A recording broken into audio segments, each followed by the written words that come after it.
सातवीं आठवीं सदी में भारत भूमि विभिन्न मतों, संप्रदायों और धर्मावलंबियों की धरती में परिणत हो चुकी थी।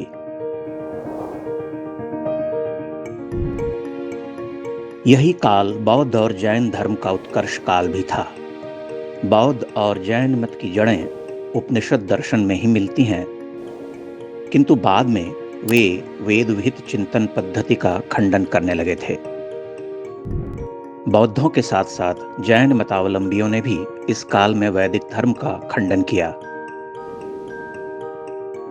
वैदिक धर्मावलंबी पूरी शक्ति से अपने धर्म के पुनरुत्थान में जुटे हुए थे और कई महान दार्शनिकों विद्वानों ने यथाशक्ति उनके मतों का तार्किक खंडन भी किया था। किंतु भारत की इस महान सनातनी परंपरा के पुनर्जीवन के लिए किसी दैवी आत्मा की प्रतीक्षा थी। समस्या केवल इतनी नहीं थी, इस काल में भागवत, कापालिक, लोकायतिक, कार्तिक, ऐश्वर्य, पांचरात्रिक और तांत्रिकों का भी बोलबाला हो चुका था। इसी संघर्ष काल में भारत की धरती पर ईश्वर का अंश लेकर एक चमत्कारिक प्रज्ञा का आविर्भाव हुआ था, जिन्हें हम शंकराचार्य के नाम से जानते हैं। ऐसा माना जाता है कि भूदेवता और देवियों ने भगवान आशुतोष से प्रार्थना की थी। मध्वाचार्य के मतानुसार भगवान शिव ने देवी देवताओं को आश्वस्त किया था कि वे स्वयं मनुज रूप में अवतरित होंगे। शंकर के जन्म काल पर मतभेद है। बहुत सारे विद्वान उन्हें ईसा से 5 शताब्दी पूर्व का मानते हैं, किंतु अधिकांश विद्वानों का मत है कि वे 788 ईस्वी में अवतरित हुए थे। केरल के कालड़ी में उनका जन्म हुआ था। उनके पिता का नाम शिवगुरु था और माता थी विशिष्टा। कथा है कि पुत्र प्राप्ति की कठोर तपस्या में डूबे शिवगुरु से साक्षात शंकर ने पूछा था कि तुम्हें एक सर्वज्ञ किंतु अल्पायु पुत्र की कामना है या ज्ञानी दीर्घायु अनेक पुत्रों की इच्छा रखते हो। शिवगुरु ने स्वप्न में ही कहा कि वह सर्वज्ञ किंतु अल्पायु पुत्र की ही कामना करते हैं। इस तरह से विशिष्टा और शिवगुरु के घर एक परम तेजस्वी बालक का जन्म हुआ। पुनर्वसु नक्षत्र में वैशाख शुक्ल पंचमी के दिन शंकर प्रकट हुए। मान्यता है कि शंकर जन्म के वर्ष भर बाद ही सभी अक्षर चीन्हने लगे थे। दूसरे वर्ष में उन्होंने पढ़ना सीख लिया। तीसरे वर्ष में काव्य और पुराण सुनकर ही समझने लगे। वह बहुत छोटी आयु से ही श्रुतधर थे। एक बार सुनी हुई कथा वह कभी नहीं भूलते। 3 वर्ष की आयु में चूड़ाकरण संस्कार होने के बाद उनका तेज प्रखरतर होता चला गया। बहुत शीघ्रता से वह वेदों का अध्ययन कर गए। 5 वर्ष की आयु में उनका यज्ञोपवीत संस्कार संपन्न हुआ। इसी आयु से वह शास्त्रार्थ में विद्वानों को पराजित करने लगे। दुर्भाग्यवश उनकी इस महान प्रतिभा को देखने के लिए पिता शिवगुरु जीवित न रहे। शंकर जब 3 वर्ष के थे तभी उनका देहांत हो गया। उन्होंने अल्पकाल में ही 4 वेदों और 6 शास्त्रों का अध्ययन कर लिया था। उनकी मेधा और ग्रहण शक्ति देखकर गुरु भी अचंभित होने लगे थे। 7 वर्ष की आयु में ही शंकर वेदादिक समस्त शास्त्रों के महाज्ञाता होकर गुरुकुल से लौट आए। अब उन्हें उस संसार में रमना था जो महायतियों का भाव क्षेत्र कहा जाता है, किंतु शंकर के सामने उनकी वृद्धांबा का प्रेम था। यद्यपि इन्हीं दिनों उनकी माता को ऋषि अगस्त्य ने बताया था कि उनका पुत्र केवल 32 वर्ष ही जीवित रहेगा। यद्यपि वह 16 वर्ष की आयु में ही अपने समस्त कार्य पूर्ण कर लेगा, तथापि इस संसार के लिए उसे 16 वर्ष और रहना होगा। विशिष्टा व्यग्र व्याकुल रहा करती। तभी शंकर ने उनसे संन्यास ग्रहण की इच्छा जताई। माता शोकाकुल होकर रोने लगीं। उन्हें माता का आदेश नहीं मिला। तभी एक घटना हुई। एक दिन वह पूर्णा नदी में स्नान करने गए। जल में उतरते ही एक मगर ने उनके पांव को पकड़ लिया और उन्हें खींचने लगा। वह आर्तनाद कर माता को पुकारने लगे। माता भयाक्रांत होकर अपने पुत्र को बचाने की चेष्टा करने लगी। उन्होंने देखा कि शंकर का शरीर तो जल में डूबा हुआ है, लेकिन चरण कमल ऊपर है। तभी शंकर ने माता से पुनः संन्यास ग्रहण की आज्ञा मांगी। वह कहने लगे कि केवल संन्यास ग्रहण से ही उनकी मुक्ति संभव है। विवश होकर माता ने उन्हें सन्यासी हो जाने की स्वीकृति दे दी। शंकर जल से बाहर आए, मूर्छित माता को उठाया। वह अब भी अपने पुत्र के वियोग की कल्पना से कांप उठती थीं। वह उन्हें मनाने के लिए भावनात्मक बातें कहती। अंततः शंकर से उन्होंने एक वचन लिया कि भले ही वह सन्यासी हो जाए, परंतु उनकी मृत्यु के पश्चात दाह संस्कार वही करे। शंकर ने स्वीकृति दी। माता का आशीष पाकर वह गृह त्यागी हुए। उन्होंने केरल से मध्य भारत की ओर बढ़ना प्रारंभ किया। यह शंकर के जीवन का नया पर्व था, एक नया प्रस्थान। वह काषाय वस्त्र धारण कर हाथ में दंड लिए गुरु गोविंद पाद के आश्रम में प्रविष्ट हुए। 8 वर्षीय शंकर का अद्भुत तेज देखकर गोविंद पाद अभिभूत हुए। उन्होंने पूछा कि तुम कौन हो? शंकर ने उत्तर दिया, हे प्रभु, मैं पृथ्वी नहीं, न जल हूँ, न तेज हूँ, न वायु, न आकाश, न उनके गुण हूँ, न इंद्रियां, इन सब से परे जो केवल परम तत्व शिव है, वही मैं हूँ। गोविंद पाद विस्मित रह गए। उन्होंने अपनी योग दृष्टि से जान लिया कि साक्षात शंकर सामने खड़े हैं। शंकर ने दंडवत होकर उनका शिष्यत्व ग्रहण किया। गोविंद पाद गौड़पाद के शिष्य थे और आदिशेष के अवतार माने जाते थे। शंकर ने उनसे समस्त विद्याओं का ज्ञान लिया। सभी विद्याओं में पारंगत होने के पश्चात एक दिन गोविंद पाद ने उनसे कहा तो वह शिवपुरी यानी वाराणसी जाकर वेदांत मत का प्रचार करें। तभी गोविंद पाद ने कहा कि शंकर महर्षि वेद व्यास ने ही स्वयं मुझसे कहा था कि तुम्हारा एक शिष्य मेरे समान ही ज्ञाता होगा। वही वेद विरोधियों और कुमार्गियों का खंडन करेगा। वह महान भाष्यों की रचना भी करेगा। आज मैं देख रहा हूं तो वह शिष्य कोई और नहीं, तुम ही हो। शंकर गुरु का गृह त्यागते हुए विह्वल हो उठे।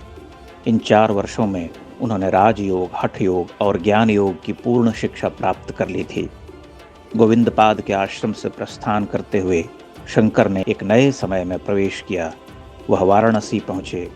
मणिकर्णिका घाट पर उन्होंने अपना निवास बनाया। काशी में आद्या शक्ति ने उनकी परीक्षा ली। वह एक साधारण स्त्री का रूप धरकर उनके सामने प्रकट हुई थीं, जिसका पति मर गया था। शंकर ने उन्हें रास्ता देने को कहा। वह बोली कि तुम शव से स्वयं हट जाने को क्यों नहीं कहते? तब शंकर ने कहा कि माँ, आप अत्यधिक शोक में अप्रकृतिस्थ हो गई हैं, भला शव स्वयं कैसे हट सकता है? स्त्री ने जवाब दिया, क्यों यतिवर, आपके मतानुसार तो शक्ति निरपेक्ष ब्रह्म ही जगत करता है, तो शक्ति के बिना शव स्वयं क्यों नहीं हट सकता? इतना कहकर स्त्री अंतर्धान हो गई। शंकर समझ गए कि बिना शक्ति के शिव कुछ नहीं है। काशी में ही उन्होंने देवी की स्तुति में गतिस्त्वम गतिस्त्वम त्वमेका भवानी लिखा। काशी में ही चांडाल वेशधारी भगवान शिव ने उन्हें दर्शन दिए। भगवान शिव का आदेश प्राप्त कर वे बद्रीनाथ की ओर प्रस्थान कर गए। बद्रीनाथ में वे नारायण का दर्शन करने पहुंचे, किंतु मंदिर में देवता का विग्रह नहीं था। पता चला दस्युओं के भय से विग्रह को नारद कुंड में छिपा दिया गया था। शंकर ने नारद कुंड में डुबकियां लगाकर अंगुष्ठ विहीन विग्रह को बाहर निकाला और उन्हें देवालय में पुनर्प्रतिष्ठित किया। बद्रीनाथ में ही उन्होंने प्रथम भाष्य की रचना की। इसी क्षेत्र में महर्षि व्यास ने उन्हें दर्शन दिए। व्यास ने दर्शन से पूर्व उनकी परीक्षा ली। शंकर की विद्वत्ता और मेधा से अभिभूत होकर उन्होंने शंकर को पुत्र की संज्ञा दी। वेद व्यास ने ही उन्हें बताया कि उन्हें धरती पर और 16 वर्ष बिताने हैं। कई महापंडितों को शास्त्रार्थ में पराजित करना है। व्यास ने ही उन्हें महान कर्मकांडी कुमारिल भट्ट से मिलने को कहा। शंकर प्रयाग की ओर चल पड़े। प्रयाग में कुमारिल अग्नि स्नान कर रहे थे। अपने गुरु को शास्त्रार्थ में पराजित करने की ग्लानि में उन्होंने स्वयं को दंडित किया था। आत्मदाह करते हुए वह वक्ष तक भस्म हो चुके थे। शंकर ने उन्हें अग्नि में भस्म होते हुए देखा तो शोकाकुल हो उठे। कमंडलू के जल से उन्हें स्वस्थ करने की आज्ञा मांगी, किंतु कुमारिल टस से मस न हुए। उन्होंने शंकर को मंडन मिश्र से शास्त्रार्थ करने को कहा। आचार्य शंकर और मंडन मिश्र का शास्त्रार्थ भारतीय विद्वत परंपरा के सबसे चर्चित शास्त्रार्थों में से एक माना जाता है। मंडन मिश्र से उन्होंने 15 दिनों तक शास्त्रार्थ किया। अंततः महापंडित मंडन मिश्र ने शंकर की गुरुता स्वीकार की। यहां से दूसरी कथा शुरू हुई। शास्त्रार्थ की निर्णायिका सरस्वती रूपा मंडन मिश्र की पत्नी उभय भारती थीं। उन्होंने अपने पति के पराजित होने के पश्चात शंकर को शास्त्रार्थ की चुनौती दी। शंकर तैयार हुए, किंतु भारती ने काम शास्त्र के जटिल प्रश्नों को उनके समक्ष रखकर उन्हें निर्वाक कर दिया। शंकर ने उनसे कुछ समय मांगा।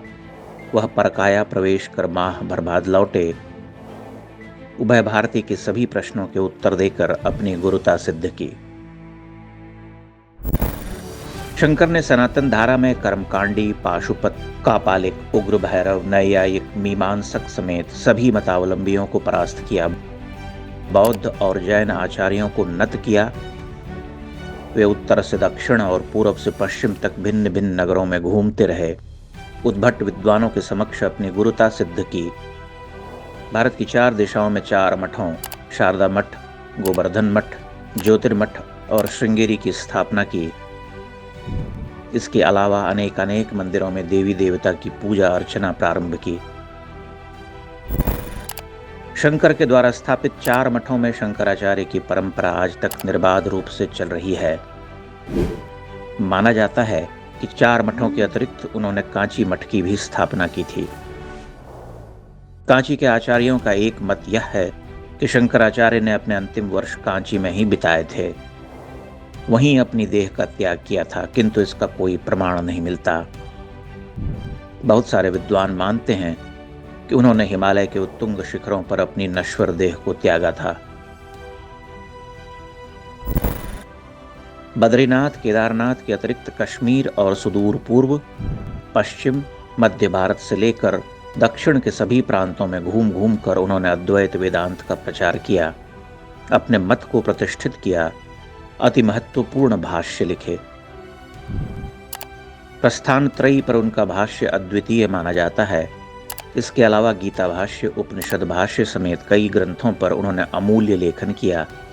सैकड़ों भाव प्रवण स्तुतियां और स्तोत्र लिखे। वे एक अद्वैतवादी थे, किंतु व्यवहार क्षेत्र में देवी देवताओं, तीर्थों, पवित्र नदियों की उपासना और आराधना की सार्थकता को समझते थे। उन्होंने शिव, विष्णु, गणेश, शक्ति, युगल देवता, नदी, तीर्थ आदि पर मनोहर स्तोत्र लिखे। आनंद लहरी, गोविंदाष्टक, दक्षिणामूर्ति स्तोत्र, 10 श्लोकी, चरपट पंजरिका, 12 पंजरिका समेत षटपदियों की रचना की। वेदांत का सरल निरूपण करते हुए कई सारे प्रकरण ग्रंथ लिखे।